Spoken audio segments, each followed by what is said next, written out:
My sister ruined my wedding dress to my parents' delight, so I faked my devastation. But their cruel gift was nothing compared to the real secret she had shared. It was an unspoken truth in our family that Nora was the center of the universe. I, Alice, had spent the last 20 years as the other daughter, the one who was practical instead of vivacious, reliable instead of exceptional. So, when I first saw my sister in my wedding dress, I shouldn't have been surprised. I'd always known she would find a way to steal my thunder, even on my own wedding day. What I hadn't expected was for her to take the dress itself. Tonight, at her engagement party, the familiar script was playing out once more. "Oh, darling, you look absolutely radiant," Mom gushed, her hands fluttering over Nora's perfectly styled hair. "Ashton is such a catch. I knew the moment I met him he was the one for you." I took another sip of champagne, the bubbles doing little to soothe the memory of Mom's dismissive reaction to my own engagement to Nicholas just 6 months prior. "He seems nice enough. Alice, honey, could you grab more appetizers from the kitchen?" Dad's voice cut through the noise, his eyes never leaving Nora. I was always relegated to catering duty, even at my sister's celebration. "I'll help," Nicholas whispered, squeezing my hand, a simple, sincere gesture that made me love him all the more. In the kitchen, I began to arrange crackers and cheese on a platter while Nicholas uncorked a fresh bottle of wine. "You okay?" he asked, his voice low with concern. "I'm fine," I began, the words catching in my throat. "It's just, sometimes I wonder if they even see me at all." He pulled me close, his chest a warm anchor against my cheek. "I see you," he said. "You're the most amazing person I know." A burst of laughter from the living room interrupted us. I peered around the corner to see Nora, a champagne glass in her hand, holding court. She was recounting the story of her perfect proposal. "Ashton got down on one knee right there in Central Park, with a string quartet playing our song. It was like a fairy tale." Mom wiped away a happy tear. I thought back to Nicholas's proposal, quiet, heartfelt, and perfect in its own way. He had cooked dinner at home and, adorably nervous, had asked me to marry him while we slow danced in our tiny living room. Mom's reaction had been, "At least you're finally settling down, Alice. Where are those appetizers? Everyone's starving." Nora's voice, sharp and demanding, jolted me from my thoughts. I grabbed the platter, forcing a supportive sister smile onto my face as I headed back into the room. Then I froze just outside the doorway. "Speaking of the wedding," Nora said to Mom, her voice a conspiratorial whisper, "I was thinking about Alice's dress. The one she bought for her wedding? It really is beautiful, isn't it?" Mom replied. "And she's not getting married until next year anyway. My wedding's in months, and that dress would be perfect for my garden ceremony. Plus, it's just sitting in her closet."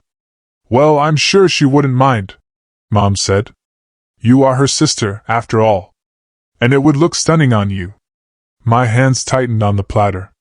The dress. The one I had spent months searching for, the one I had instantly fallen in love with. The one I was paying for myself, with extra shifts at work, because Mom hadn't offered to help with the costs like she had for Nora. "I'll talk to her about it tomorrow," Nora continued. "She'll understand. She always does." I walked into the room, setting the platter down with more force than intended. Crackers bounced, and a few heads turned. "Everything okay, sweetie?" Dad asked, finally looking at me. I met Nora's eyes across the room. A fleeting flash of guilt crossed her face, quickly replaced by a familiar, entitled gleam, the look that said she always got her way.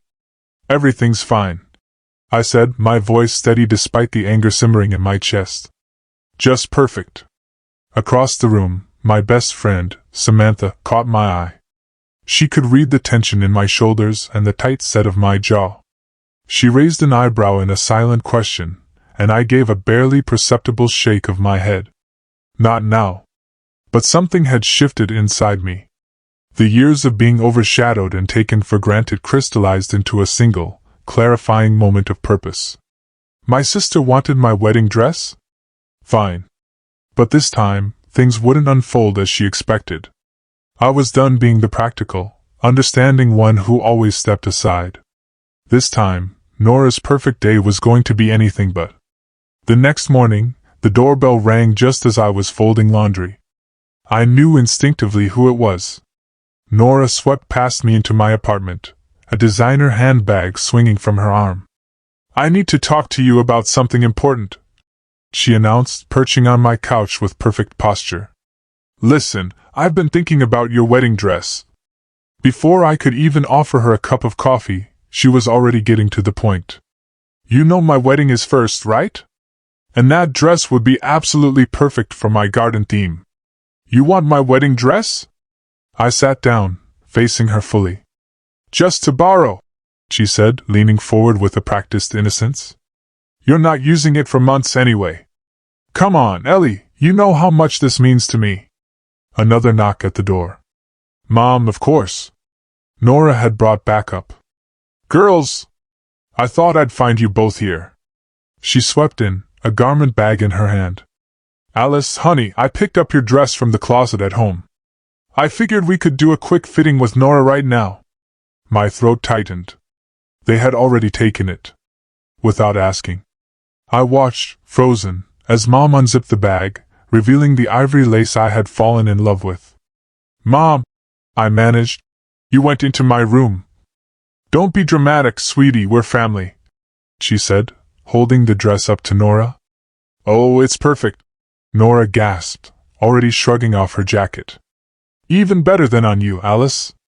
The color really suits Nora's complexion." Mom agreed, her voice full of pride. I grabbed my phone and texted Samantha. "SOS. Come over now." "I haven't said yes," I said, but they weren't listening. Nora was already stepping into the dress, Mom zipping her up. "Oh my God!" Nora breathed, twirling in front of my mirror. "It's like it was made for me. You look absolutely stunning." Mom cooed. "Alice, isn't your sister beautiful?" I stared at the dress, my dress, clinging to my sister's frame. The dress I'd worked overtime to afford, the one I had dreamed about wearing. "Take it off," I said quietly. "What?" Nora turned, a frown on her face. I said, "Take it off. It's my dress. I bought it for my wedding." Mom let out a familiar, disappointed sigh. "Alice, don't be selfish. Your sister needs it first. You know how important this is to her." "Important to her?" I repeated, my voice rising. "What about what's important to me?" "You're being ridiculous," Nora said, smoothing the lace over her hips. "It's just a dress, and you know I'll take better care of it." Just then, the door burst open and Samantha stood there, taking in the scene with narrowed eyes. "What the hell is going on?" "Perfect timing," Nora beamed. "Sam, doesn't this dress look amazing on me?" Samantha walked straight past her, placing herself between me and my family. "Mrs. Ortiz, with all due respect, that dress belongs to Alice. You can't just take it." "We're not taking it," Mom protested. "We're borrowing it. For family." Samantha turned to me, her voice firm. "What do you want?" I looked at my sister, resplendent in my stolen dress, at my mother, ready to defend her golden child, and at my best friend, the only one who seemed to see me. "Keep it," I said finally. "Alice." Samantha started. "No, really. Keep it, Nora. You always get what you want anyway, right?" "What, one more thing?" Nora rolled her eyes. "I'll give it back in perfect condition." "I'm sure you will." I met her eyes in the mirror. "I hope it brings you exactly what you deserve." Mom clapped her hands. "See? That's the spirit. Now, Nora, let's talk about alterations." After they left with my dress, Samantha turned to me, her voice low. "Tell me you're not really okay with this." I walked to the window, watching Nora carefully load my dress into her car. "You know what's funny?" I said. "For the first time, I actually am okay with it. Because I finally know exactly what I'm going to do." "That look in your eyes is terrifying," Samantha said, a grin spreading across her face. "I love it. What's the plan?" I turned to her, a slow smile forming. How much do you know about garden fountain systems? Not much, but I'm willing to learn. Not evil, I corrected, pulling out my laptop. Just karmic. You want me to what? Nicholas stared at me across our kitchen table, his coffee cup frozen halfway to his mouth. Just keep Ashton busy during the rehearsal dinner, I repeated, sliding him a piece of toast. Take him for drinks afterward. That's all. While you and Sam do something to the fountain? He set his cup down carefully. Alice, honey, are you sure about this? Got it. Samantha called from the couch, her laptop balanced on her knees. The maintenance schedule shows they service the fountain every Tuesday. That means it'll be exactly 4 days before the wedding when they do the final check. I squeezed Nicholas's hand. Trust me. It's nothing dangerous or illegal. Just karmic. Like your sweet 16. He raised an eyebrow. When Nora accidentally spilled punch all over your dress right before your first dance. Exactly like that. I pulled up a chair next to Samantha. Show me what you found. She turned the laptop toward me. The fountain runs on a pretty basic system. All we need is access to the control panel for about 15 minutes. And you know how to do this because... Nicholas asked. My cousin's a landscaper. Samantha grinned. I called in a favor. He explained everything. Pressure valves, timing mechanisms, the works. Simple adjustments. Nothing permanent. Nicholas came to peer over our shoulders. So when you say adjustments, just a slight increase in water pressure. I explained. Timed perfectly for the vows. When Nora's standing there, in my dress, right in front of the fountain, splash. Samantha finished with a flourish. You're both insane, Nicholas said, but I saw the corner of his mouth twitching. And I'm probably going to hell for finding this funny. My phone buzzed. A text from Nora. Dress fitting tomorrow. Mom says you should come show support. Speaking of hell, I muttered, showing them the message. Perfect, Samantha said, sitting up straight. While you're at the fitting, I can scout the venue. The wedding coordinator knows me as your +1 anyway. And I'll take Ashton for lunch. Nicholas added. Keep him distracted. Maybe subtly suggest taking photos by the fountain during the ceremony. I looked at him in surprise. You're in? He pulled me close, kissing my forehead. Babe, I've watched Nora and your parents treat you like a second-class citizen for years. If this is how you need to handle it, I'm with you. Just promise me you won't do anything you can't come back from. Promise. I hugged him tight. It's just water. Expensive dress water, but still, just water. The next day, I sat in the bridal boutique, watching Nora preen in my dress. She'd already had it taken in, the lace adjusted to hug her curves. It needs more sparkle, Mom declared. Maybe we could add some crystals along the neckline. Mom, no. I started, but Nora was already nodding. Brilliant idea. Nothing too gaudy, just enough to make it pop. Alice, you don't mind, right? We'll pay for the additions. I thought about the fountain. About perfect timing and karmic justice. Whatever you think is best, Nora. I said. It's your day, after all. My phone lit up with a text from Samantha. Venue scouted. You won't believe where they keep the control panel. This is almost too easy. Alice, are you even paying attention? Mom's voice cut through my thoughts. We're discussing the alterations. Sorry. I smiled sweetly. Just wedding planning stuff of my own, you know. For next year. When I was supposed to wear that dress. A flicker of guilt crossed Nora's face, so brief I almost missed it. Then she was back to her usual self. Oh, please. You can find another dress. This one was meant for me. Look how perfect it is. She twirled, the ivory lace catching the light. I had to admit she did look beautiful, like a princess in a fairy tale. Too bad about the upcoming plot twist. My phone buzzed again. Samantha. Got the timing down. During the vows. You'll need to be standing by the east pillar. That's your cue spot. What are you smiling about? Nora asked, adjusting her veil. Just thinking about your perfect day, I said truthfully. I can't wait to see how it all turns out. Mom beamed, proud of my apparent acceptance. That's the spirit, honey. Family first, right? Right. I agreed, typing back to Samantha. Everything's set. Operation Karma is a go. The night before the wedding, our family gathered for a special dinner. I knew what that meant, another Nora show. Remember Alice's 7th birthday? Nora laughed, swirling her wine. When she tried to blow out my candles? They were my candles, I corrected, stabbing at my salad. It was my birthday party. You just decided you wanted to blow them out too. Did I? Nora frowned. Mom, wasn't that my party? Mom patted Nora's hand. Darling, does it matter? You girls shared everything back then. Shared, I muttered. Nicholas squeezed my knee under the table.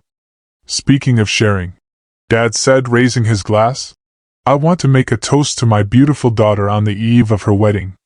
Nora, you've always been our shining star. I set down my fork with a clatter. The room went quiet. Alice. Mom's voice held a warning. No, please continue, I said. Tell us more about your shining star. Maybe about how she shared my prom date. Or how she borrowed my college acceptance letter to show her friends before I even saw it. That's ancient history. Nora waved dismissively. Why are you being so dramatic? Dramatic? I laughed. You're wearing my wedding dress tomorrow. Girls, Dad intervened. Let's not ruin the evening. My phone buzzed. Samantha. Everything's set for tomorrow. You sure about this? I looked at my family, Dad avoiding conflict, Mom fawning over Nora, and my sister managing to look both innocent and smug. I need some air, I announced, pushing back from the table. In the backyard, I sat on the old swing set, the very one where Nora had pushed me off and broken my arm years ago. It was an accident, everyone had said. Just like everything else. Penny for your thoughts? I turned to see Dad, hands in his pockets, looking uncomfortable. Save it for Nora's wedding gift, I said. He sighed, settling onto the swing beside me. You know, when you girls were little, your mother and I thought we were doing the right thing. Nora was so demanding, we figured you were the strong one. The one who could handle getting less attention. And that makes it okay? No, he said quietly. It doesn't. We sat in silence, the chains creaking softly. That dress, he started. I know you bought it yourself. I saw the receipts, the extra shifts you picked up. He kicked at the dirt. I should have helped. Yeah, I agreed. You should have. My phone lit up again, with the final timing details from Samantha. I thought about the fountain. About revenge. About justice. Dad, I said suddenly, do you remember my Sweet 16? The punch incident? Nora said it was an accident. It wasn't. She told me later she did it because she thought I was getting too much attention. And tomorrow, she's wearing my dress, the one thing I wanted that was just mine. I stood up. So tell me, Dad, what would you do? He looked at me for a long moment. Something's going to happen tomorrow, isn't it? I met his gaze steadily. Maybe karma is finally catching up. He nodded slowly, then reached into his wallet and pulled out a check. Here. For your dress. The one you bought yourself. Whatever happens tomorrow, you deserve to have your own perfect day. My throat tightened. A little late, don't you think? Better late than never. He attempted a smile. Just be careful tomorrow, okay? Your mother's heart isn't what it used to be. I tucked the check into my pocket. Don't worry, Dad. Everything will be exactly as it should be. The garden looked like something out of a fairy tale. White chairs lined the path, rose petals were scattered everywhere, and the fountain, our star player, burbled innocently behind the wedding arch. Everything's ready. Samantha whispered, joining me in the bridal suite. I double-checked the timing. Till death do us part. That fountain is going to put on quite a show. I watched Nora twirl in my dress, now adorned with the crystals and pearls she'd added. Mom fussed with her veil. "You're being awfully quiet, Alice," Mom noted. "Everything okay?" "Just taking it all in." I smiled, checking my phone. A text from Nicholas. "Ashton's in position." Convinced him the fountain backdrop would be perfect for photos. "Girls, we're starting in 15 minutes. Places, please," the wedding coordinator announced. Nora grabbed my hands, suddenly looking vulnerable. "You'll be right behind me, right? As my maid of honor?" For a split second, I saw my sister, the real Nora from our childhood before the competition and the favoritism. "Right behind you," I assured her, pushing the memories away. "Where else would I be?" The music started. I took my place, watching as the bridesmaids proceeded.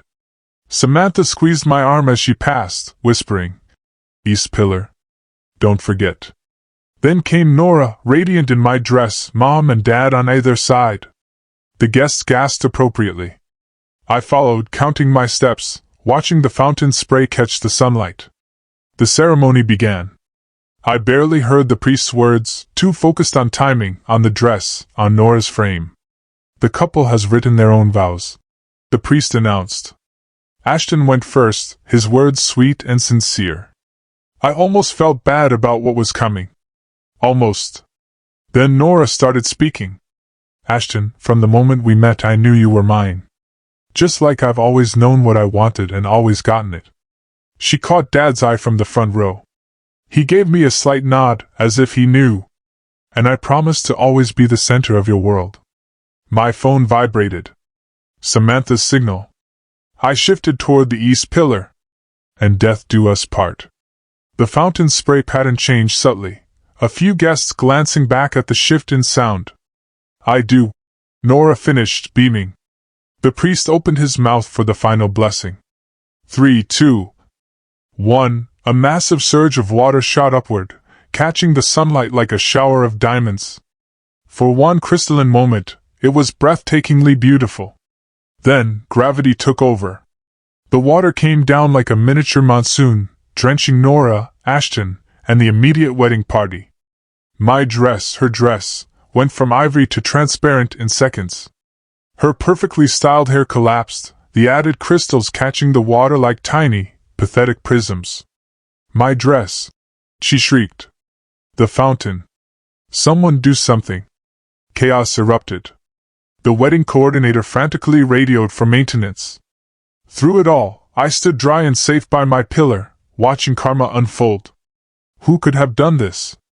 Mom cried, trying to shield Nora with the tablecloth. I caught Samantha trying to suppress her laughter behind a flower arrangement. Nicholas, standing with the groomsmen, kept his face carefully neutral. "Wait," Nora said suddenly, turning to face me.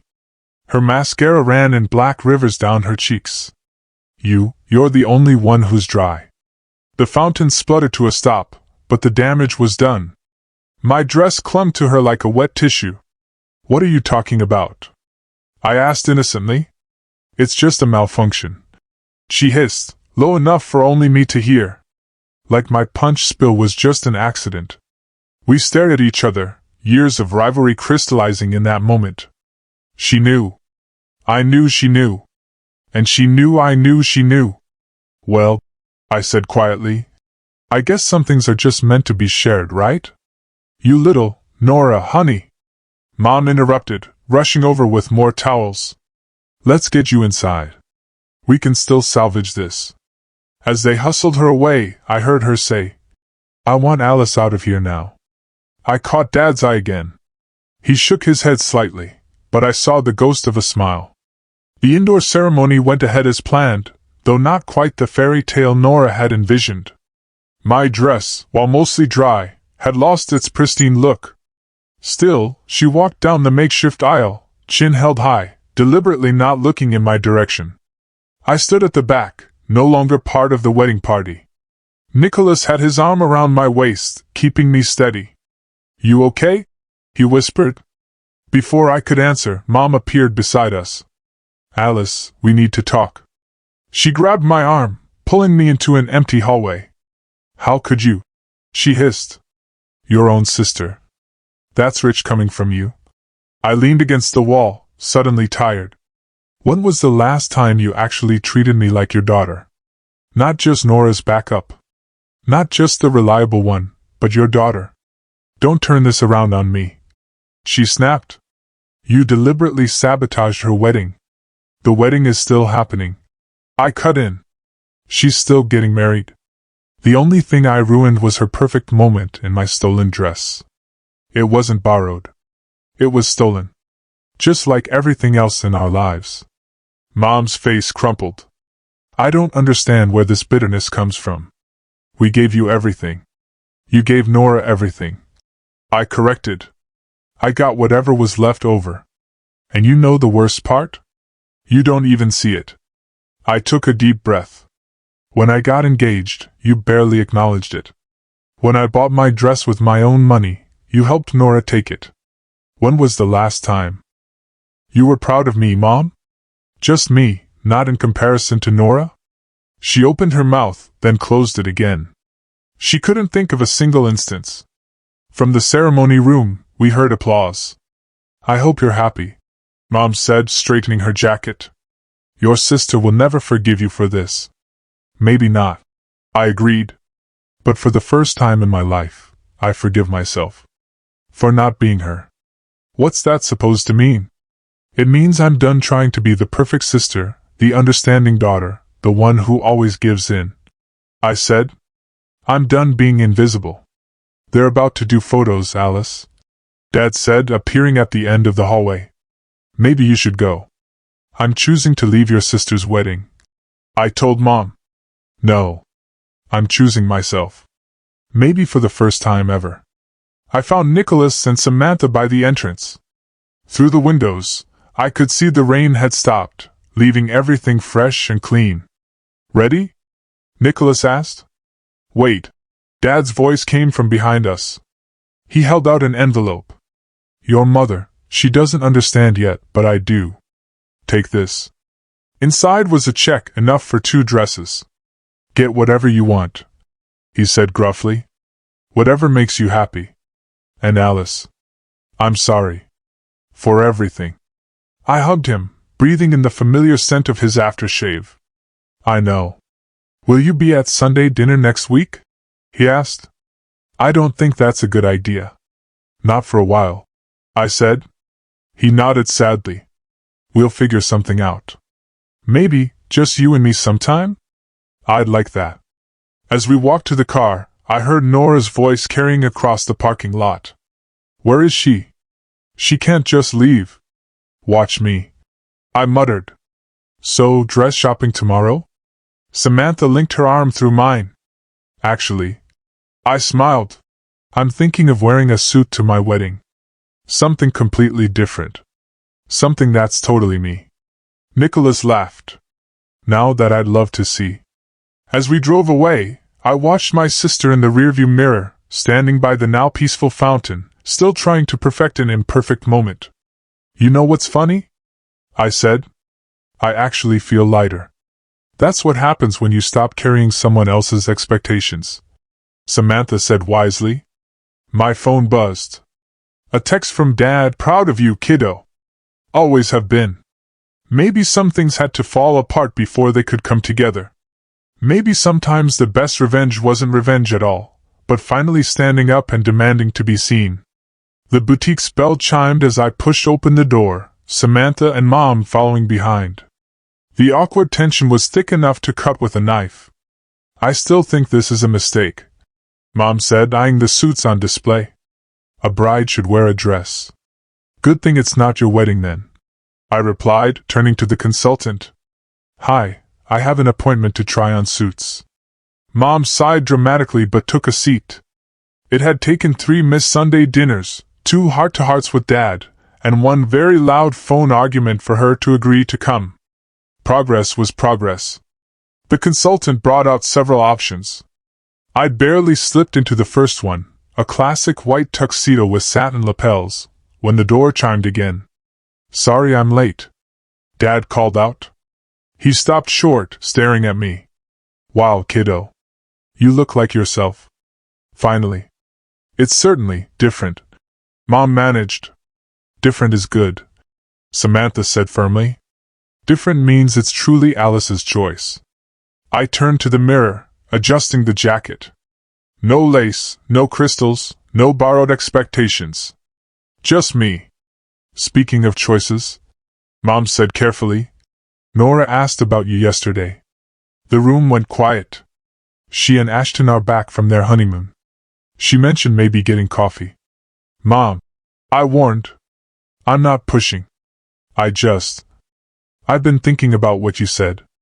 About always favoring her. About making you invisible. She twisted her hands in her lap. Maybe you weren't entirely wrong. I met her eyes in the mirror. Maybe okay, you weren't wrong at all, she said finally. She stood up, moving to stand beside me. Looking at you now, in this suit that's so perfectly you, I realized I never really saw you before. I was so busy trying to make you fit what I thought you should be, what Nora was, that I missed who you actually are. Dad cleared his throat. We both did, kiddo. I turned away from the mirror to face them properly. So what now? No, Mom said, reaching for my hand. We start over. If you'll let us. And if you want to meet Nora for coffee, well, that's your choice. No pressure, no expectations. And no more taking things that aren't hers. I added. No more taking anything. Mom agreed. Though she did say to tell you she's sorry about the dress. And the punch. And the prom date. And the college letter. I couldn't help but laugh. That's quite a list you made. You made quite an impression with that fountain, she replied, smiling. I realized that karma wasn't just about revenge or justice. Sometimes it was about breaking patterns. About standing up and demanding to be seen. Well, I asked, turning to face them all. What do you think? It's perfect, Mom said. And this time, she meant it.